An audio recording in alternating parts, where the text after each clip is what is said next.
नमस्कार बच्चों, good evening. मैं Aman Kochar, psychologist, counsellor and educator. आप सभी का वेलकम करता हूं मेरे यूट्यूब चैनल साइकोलॉजी क्लासेस पर। एंड काफी दिनों से मेरे इस चैनल पर कोई नई वीडियो नहीं आ रही थी। उसका रीजन हेल्थ कंसर्न्स थे, but now I am fit and fine. And अब स्टार्ट करते हैं the next chapter, that is chapter 6, attitude and social cognition. समझते हैं कि एटीट्यूड क्या है। जब हम किसी आम इंसान को देखते हैं जो हमें पसंद होता है या नहीं होता है, ज्यादातर नहीं होता है, तो हम उसे कहते हैं कि अरे इसमें तो बड़ा एटीट्यूड आ गया है। ठीक, तो एक्चुअल में वो एटीट्यूड है क्या, उसको थोड़ा सा मनोविज्ञान के पर्सपेक्टिव से, साइकोलॉजिकल माइंडसेट के थ्रू, एक ब्रॉड माइंडसेट के थ्रू समझने की कोशिश करते हैं with the help of your psychologist Aman Kochar. ठीक, समझते हैं कि सोशल बिहेवियर, जो कि आपका फर्स्ट टॉपिक है बुक का, दैट इज सोशल बिहेवियर है क्या। हम बिहेव करते हैं सोसाइटी में अपने अकॉर्डिंग, अपने बिलीफ्स, जो अभी मैं आगे पढ़ाऊंगा जहां पर nature and components of attitudes आएंगे, तो उसमें बिलीफ्स और वैल्यूज एक टर्म आता है। उसके बेसिस पे हमारे खुद के पर्सनालिटी टाइप, हमारे प्रायर पास्ट एक्सपीरियंसेस, हमारे चाइल्डहुड एक्सपीरियंसेस, हमारे पेरेंटिंग अपब्रिंगिंग स्टाइल्स जिस तरीके से रह चुके थे, उसके बेसिस पर हम बिहेव करने की कोशिश करते हैं सोसाइटी में। बट जब भी सोसाइटी में बिहेव करते हैं तो ज्यादातर हम अपने एक नैरो थॉट या माइंडसेट से वर्क करते हैं, जिसको साइकोलॉजी में कहा गया एटीट्यूड। अब एटीट्यूड एक्चुअल में कोई टाइप का बिहेवियर नहीं है। It is actually a set of emotions, behaviours and beliefs.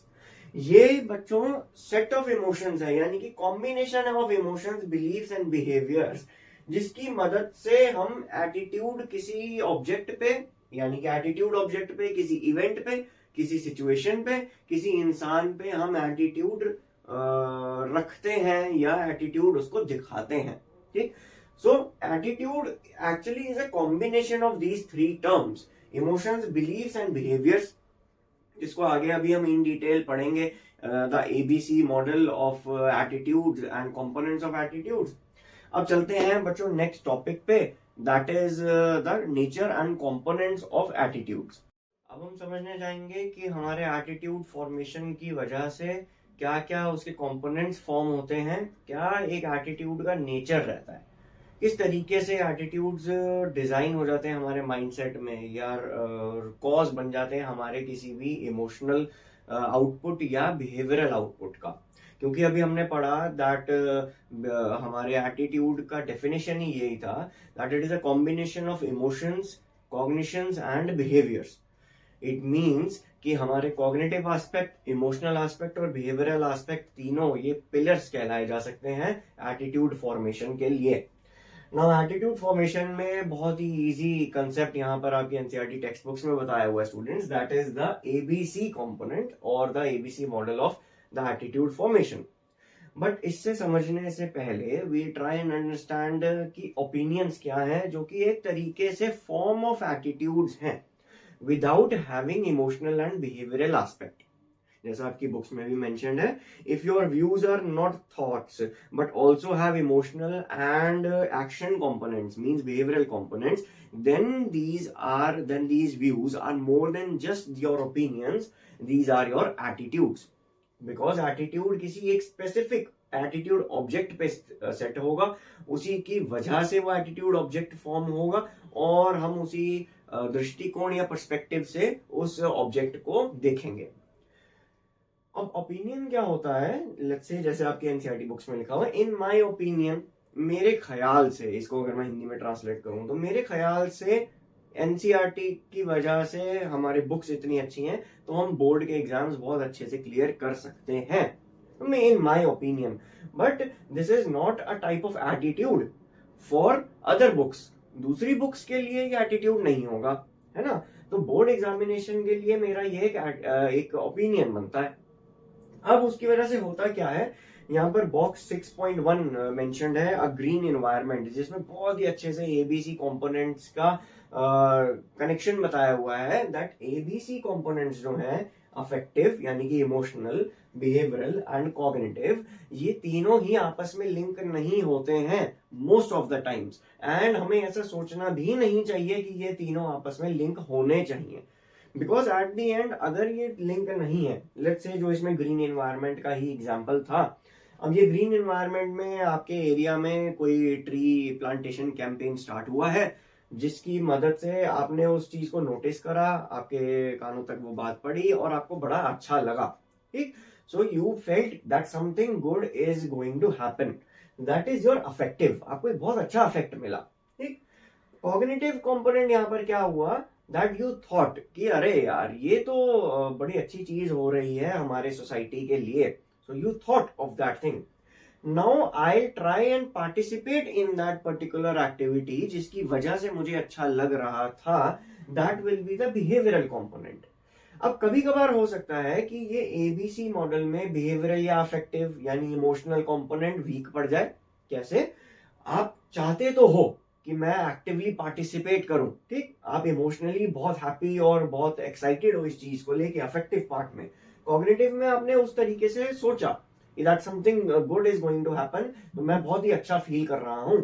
But हो सकता है वो जगह ऐसी हो जहां पर प्लांटेशन कैंपेन करना था, कोई गवर्नमेंट का रूल हो दैट जहां पर आप प्लांटेशन नहीं कर सकते हैं, ये रिस्ट्रिक्टेड एरिया हो सकता है, जिसकी वजह से बिहेवियरल कंपोनेंट लो हो जाएगा।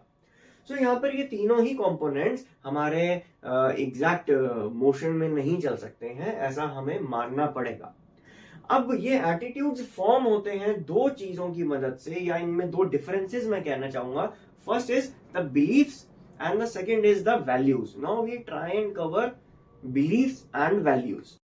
Now we'll try to understand that what are beliefs and values, जो कि बहुत ही माइन्यूट डिफरेंस रखते हैं with attitudes. Attitudes, believes and values, ये तीनों ही सिमिलर टर्म्स लग सकती हैं, बट इनका डिफरेंस जानना बहुत जरूरी है, बिकॉज इन तीनों को अगर हम सेम समझ लेते हैं देन आवर ओन पर्सपेक्टिव, या हिंदी में दृष्टिकोण का नेगेटिव हो सकता है, खराब हो सकता है चीजों को या सराउंडिंग्स या एटीट्यूड ऑब्जेक्ट को लेके। दैट इज वाई हमें एटीट्यूड फॉर्म करने से पहले हमारी वैल्यूज और हमारे बिलीव्स को समझना पड़ता है। नाउ बिलीफ सिस्टम्स मैंने सीबीटी की वीडियो में भी एक्सप्लेन किया है बहुत अच्छे से, जहां पर आप थेरेप्यूटिक अप्रोचेज में सीबीटी का फॉर्मेशन को समझ सकते हैं, जो मैंने एक्सप्लेन करी है वीडियो में, and specially also in REBT, rational emotive behavioural therapy, जहां पर बिलीफ्स का बहुत ज्यादा इंपॉर्टेंट रोल आता है, फोकस होता है। Now, beliefs are actually the cognitive part of ABC components. जहां पर हम अफेक्टिव, बिहेवियरल और कॉग्निटिव पार्ट पढ़ते हैं, यहाँ पर कॉग्निटिव पार्ट फॉर्म होता है हमारे बिलीफ्स की वजह से, that why we think the way we think, ठीक, जो हम सोच रहे हैं, हम ऐसा क्यों सोच रहे हैं, दैट इज बिलीफ। हो सकता है हमारी चाइल्डहुड अपब्रिंगिंग इस तरीके से हुआ हो जहां पर हमें इस तरीके से पैटर्न बन चुका हो हमारे माइंड का, इन अ वेरी पर्टिकुलर मैनर और ऑर्डरली फैशन, जिस तरीके से हमें सोचना है, ठीक। टू बिलीव दैट समवन और समथिंग इज मोरली गुड और right. Now this is a definition that is from Google, जहां पर हम समझते हैं कि बिलीव का बेसिक मतलब क्या होता है, कोई चीज मोरली आपके लिए सही या गलत, या सोसाइटी के लिए सही या गलत है, सो उस चीज को to believe that is the right thing is known as a belief, ठीक। तो बिलीफ सिस्टम फॉर्म हो जाते हैं हमारे चाइल्डहुड से, और वो इतने रिजिड हो जाते हैं हमारे माइंड में दैट उनकी वजह से एक और पार्ट फॉर्म हो जाता है, that is the values. But वो वैल्यूज में थोड़ा थोड़ा बिहेवियरल कंपोनेंट लगता है, जैसे कि example, honesty is the best policy, ये हमें पता है, बट इसकी वजह से हमें हर बार सच बोलना चाहिए, यानी कि एक्ट उस अकॉर्डिंग करना चाहिए। That is why values contain shoulds. You should act in a manner of that belief that honesty is the best policy. एक बिलीफ है ऑनेस्टी एक बेस्ट पॉलिसी है, भाई सच बोलोगे तो सब कुछ सही होगा, बट यहां पर अगर हम उसी के अकॉर्डिंग हर कंडीशन में, हर इवेंट में एक्ट करते हैं, देन हो सकता है वो कंडीशन हमारे लिए फेवरेबल या बेनिफिशियल ना हो, हमें वो वैसा आउटपुट ना दे जैसा हम चाहते हैं या एक्सपेक्ट कर रहे हैं। दैट इज वाई बिलीव्स और वैल्यूज में शुड्स का एक बिहेवियरल कंपोनेंट का डिफरेंस रहता है। That is why attitude completely different हो जाते हैं, बिकॉज एटीट्यूड्स में अफेक्टिव कंपोनेंट भी होता है, इट मीन्स कि इमोशनल कंपोनेंट भी होता है। यहां पर इमोशनल कंपोनेंट नहीं है, वैल्यूज में इमोशनल कंपोनेंट नहीं है। You just think honesty is the best policy, you just thought of that and you start working on it. Belief honesty is the best policy एक बिलीफ था, but अगर मैं emotional होके थोड़ा सा, बट यहाँ पर हो सकता है मुझे ऑनेस्ट ना होना पड़े, या यहाँ पर मुझे कुछ ज्यादा ही ऑनेस्ट होना पड़े बिकॉज कंडीशन की डिमांड ऐसी है, then that is the affective component. That is why ABC में हमें एटीट्यूड, बिलीफ और वैल्यूज का डिफरेंस समझना पड़ता है। Consequently values are difficult to change, values का चेंज होना थोड़ा सा मुश्किल हो जाता है, but again in the therapeutic intervention of cognitive behavioural therapy CBT, वहां पर इफ्स एंड शुड्स को ही रिमूव करवाया जाता है, because these contain some irrationalities, irrational behaviour, irrational affective component, irrational thoughts generate हो जाते हैं बिकॉज ऑफ आवर वैल्यूज, जिनका बिलीफ सिस्टम सही है या गलत है प्रेजेंट मोमेंट में we are not able to differentiate. भाई honesty is the best policy समझ में आता है, ये बहुत अच्छा एग्जांपल आपकी बुक में भी दिया हुआ है, बट कंडीशन ऐसी है जहां पर अगर आप ऑनेस्ट हुए तो आप ज्यादा फंस सकते हो, या अगर आप ऑनेस्ट नहीं हुए तो आप ज्यादा फंस सकते हो। तो ये डिफरेंस क्रिएट होता है because of the affective component, because यहाँ पर एक इरेशनल थॉट और माइंडसेट आ जाएगा कि वैल्यू समझी थी भाई, बचपन में बोला था पेरेंट्स ने कि सच बोलना चाहिए, तो सच पे ही चलते गए और अपना काम कभी कभार काम खराब होता गया। ये चीज बिलीफ और वैल्यूज समझनी बहुत जरूरी है। सो आई गेस कि आज के लेक्चर में हमने 3-4 टॉपिक्स कवर किए, what is attitude, opinions, ABC components and beliefs and values. In the next lecture I will cover the 4 significant features of attitudes.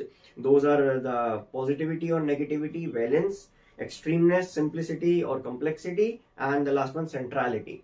So इसको कवर करेंगे बच्चों नेक्स्ट लेक्चर में। तब तक के लिए आप इस टॉपिक को समझ सकते हैं मेरे वीडियोस के थ्रू। प्रीवियस चैप्टर्स में अगर कुछ डाउट्स है, you can also see that in my video lectures on my channel. Thank you so much for studying.